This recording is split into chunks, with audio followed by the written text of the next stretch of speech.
Isang kakaibang sanggol ang isinilang sa ospital. Ang buong katawan niya ay natatakpan ng mga tinik. Parang isang porcupine ang hitsura niya. Nadiskubre ng doktor na isang araw bago manganak ang kanyang ina. Ang kanyang maliit na daliri ay nanginginig ng kusa. Pagkatapos nito, lahat ng buntis ay nakaranas ng parehong sintomas. At ang mga sanggol nila ay pawang kakaiba rin. Ang iba'y mukhang agila, ang iba'y parang unggoy. Sa loob ng isang gabi, lahat ng isinilang sa delivery room ay kalahating hayop na sanggol. Matapos ang investigasyon, napag-alamang may taglay silang kakaibang virus na maaaring banta sa sangkatauhan. Kaya nagpasya ang gobyerno na lipulin silang lahat. Isang ama ang tumakas upang protektahan ng anak at nagtago sa kagubatan. Isang batang lalaki na may sungay ng USA. Nahanap ng ama ang isang abandonadong kubo. At doon sila nanirahan. Ginawa niyang water wheel ang lumang gulong. At inayos ang mga sirang bakod. Di naglaon, tila naging tahanan ng lugar. Nang makapag-ayos na, buong puso niyang inalagaan ang anak. At gumuhit pa ng sariling kwentong pambata. Hanggang sa unang beses na nagsalita ang bata. Papa, napahinto ang ama. Dahil hindi niya itinuro ang salitang iyon. At lalo nitong pinatibay ang kanyang paninindigan na protektahan ng anak. Hindi nagtagal, 9 na taong gulang na ang bata. At lumaki na rin ng husto ang kanyang mga sungay. Sa kaarawan ng bata, ginamit ng ama ang mansanas bilang cake. Kasabay nito, araw-araw niyang tinuturuan ng bata ng survival skills. Tinuruan siyang magtago kapag may panganib. Kahit nasa gubat, minsan ay naiistorbo sila ng mga eroplanong lumilipad sa itaas, na nagkakalat ng mga polyetong may utos na patayin ang kalahating hayop. Ngunit may tanong ang bata, sino nga ba talaga ang kanyang ina? Isang araw, nakita niya ang isang babaeng USA. Nagkatitigan sila sa gitna ng kagubatan. At napansin ng bata, magkamukha sila ng usang iyon. Lalo na sa kanilang mga tainga. Buong paniniwala ng bata, iyon ang kanyang ina. At dahil sa hindi inaasahang pagdating ng usang iyon, unang beses na ninais ng bata na lumabas ng bakod.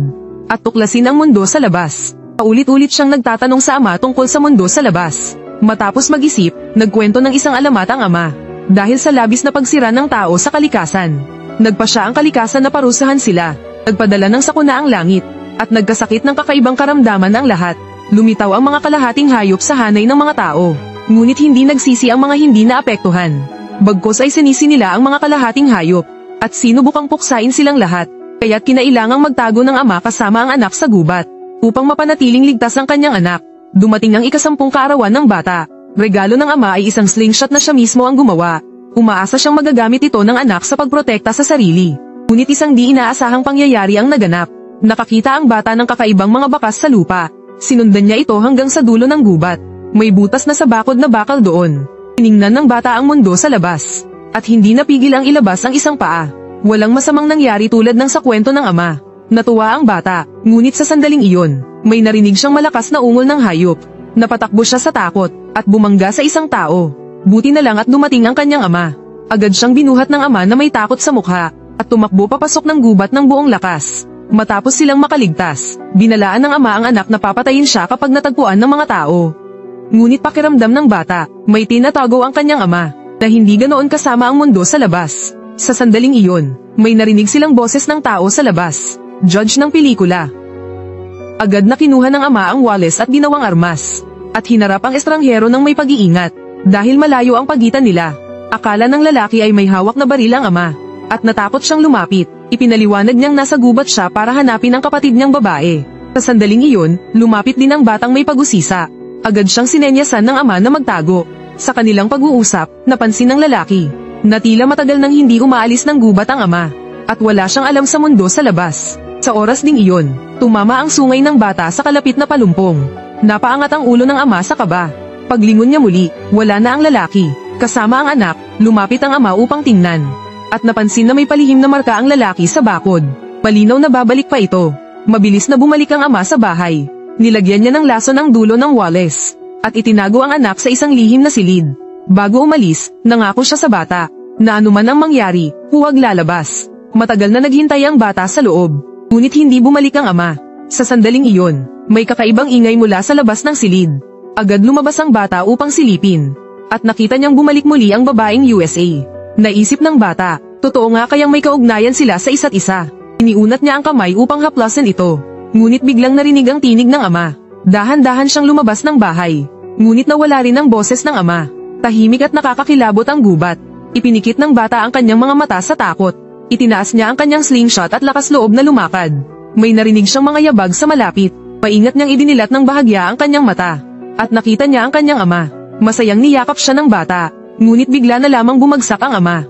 Ang huling salitang binitiwan ng ama ay, "Ligtas ka na ngayon." Nanghihina na ang ama. Patuloy na nanginginig ang kanyang kaliwang maliit na daliri. Mukhang nahawaan na rin siya ng virus. Nag-aalala ang bata. Tinawag siya ng ama kinabukasan.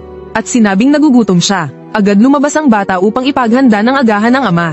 Ngunit pagbalik niya, tahimik na ang buong bahay. At mula noon, namuhay siyang mag-isa. Mabilis niyang natutunang maghati ng kahoy. Natutunan niyang ayusin ang mga tubo ng tubig. Nalaman niya kung paano alagaan ang sarili, upang hindi mabahala ang amang nasa langit. Unti-unti siyang nasanay sa pamumuhay mag-isa. Hanggang sa araw na ito, nakatagpo siya ng mapa sa ilalim ng higaan. Ayon sa mapa, napadpad siya sa isang punong may hugis pusong guhit. Sinimulan niyang hukayin ito gamit ang maliit na pala. Agad niyang natuklasan ang isang kahon sa ilalim. Ngunit hindi niya ito mabuksan kahit anong gawin. Biglang naalala niyang may suot siyang kwintas. Ipinasok niya ang susi sa kahon. At pilit itong iniikot. Laking gulat niya nang bumukas ito. Ngunit pagtingin niya sa loob, may mga tseke lang at isang card ng bangko. Walang ideya ang batang lumaki sa gubat tungkol sa pera. Itinapon lang niya ang mga ito. Wala ni isang makakain sa kahon. Medyo nadismaya ang bata, hanggang sa may makita siya sa ilalim ng kahon, isang larawan. At nasa larawan ang kanyang ina. May nakasulat ding pangalan ng lugar sa likod. Estado ng Colorado. Matagal siyang tumingin sa mapa hanggang makita ang lugar. At nagpasya siyang hanapin ang kanyang ina. Gumawa siya ng simpleng balsang kahoy. Naghanda ng sapat na pagkain at inumin.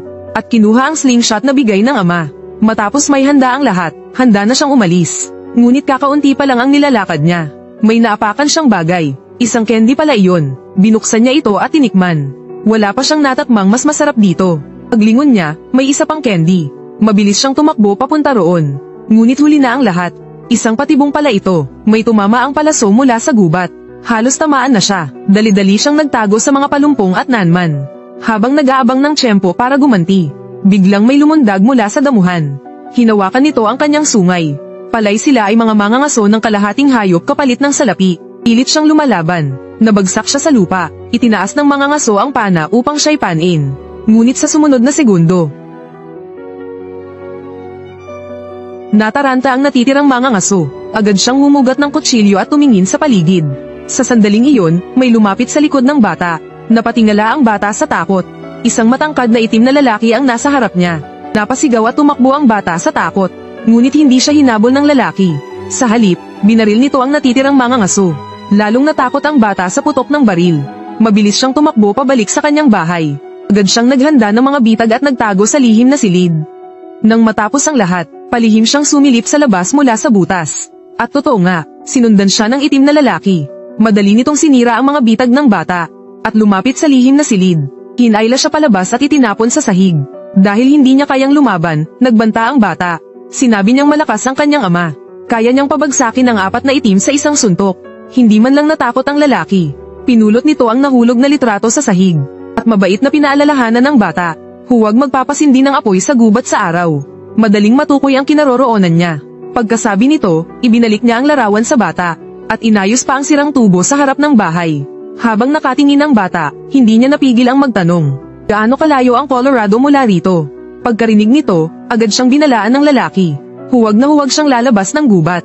Kung hindi, walang awang puputulan ng mga tao ang kanyang ulo. Bumalik ang bata sa loob ng bahay. At tinitigan ang larawan ng kanyang ina. Pagkaraan ng kaunting pag-iisip, humabol siya palabas. Sinundan niya ang mga bakas ng paa ng lalaki. At sa wakas, nahabol niya ito. Nakiusap siyang isama siya palabas. Tumanggi ang lalaki, kaya patuloy siyang sumunod.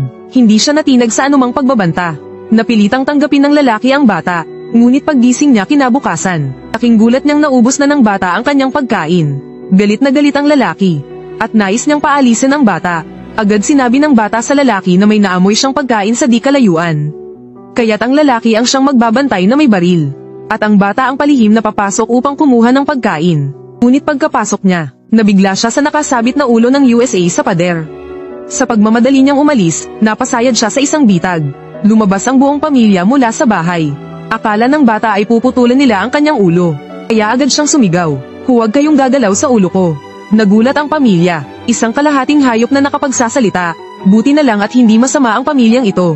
Malugod nilang inimbitahan ang bata na sumalo sa hapunan. Sinamantala ng bata ang pagkakataon para itanong tungkol sa kanyang ina.